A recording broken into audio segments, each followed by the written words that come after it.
ছাড় নেই হোগা, পুরা আন্দোলন। কবে বলেছে? 21শে জুলাই। ওর ভাইপো আরো এক কাঠি বাড়া, বলছে পশ্চিমবঙ্গে এটা বিহার নয়, এসআইআর করতে দেব না। এখন কি বলছে? ধরম বাপ রক্ষা করো। এখন বলছে ধরম বাপ রক্ষা করো। 10 জন এমপিকে পাঠিয়েছিল জ্ঞানেশ কুমারের পা ধরতে। ওরা বেরিয়ে যাওয়ার পরে ইলেকশন কমিশন সুব্রত গুপ্তর নেতৃত্বে স্পেশাল অবজারভার পাঠিয়ে দিয়েছে। একদম টাইম দিয়ে দিবে। হ্যাঁ, মমতা ব্যানার্জি বলেছেন না, হিলিয়ে দেব ভারতকে। আরে নন্দীগ্রামেই আমি হিলিয়ে দিয়েছিলাম।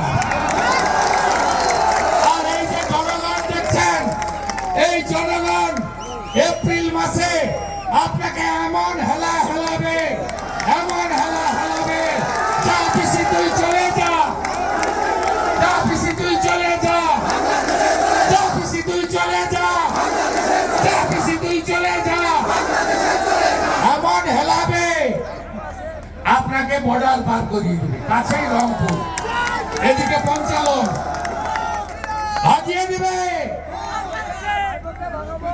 27 বছর পরে দিল্লি বলছে মোদি, দিল্লি বলছে রাষ্ট্রবাদ। মহারাষ্ট্রের শিবাজি মহারাজের জায়গায় গেরুয়া ঝড়, হরিয়ানায় ঝড়, বিহারে ছক্কা, এরপরে পশ্চিমবঙ্গ।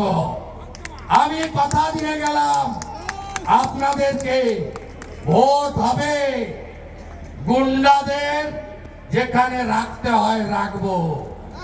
আপনি নিশ্চিন্ত থাকুন, নিশ্চিন্ত থাকুন। জলপাইগুড়ি, আলিপুরদুয়ার, কোচবিহার, ভারতীয় জনতা পার্টির দুর্ভেদ্য ঘাঁটি। এখানে দুর্বৃত্তদের কোনো ঠাঁই নাই, ঠাঁই নাই, ঠাঁই নাই। বাঁচতে চাই, বাঁচতে চাই, বাঁচতে চাই, বাঁচতে চাই, বাঁচতে চাই, বাঁচতে চাই। No vote to, no vote to, no vote two.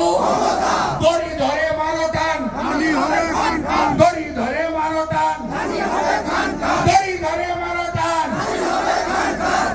বদলা নেবেন না মা কালীকে।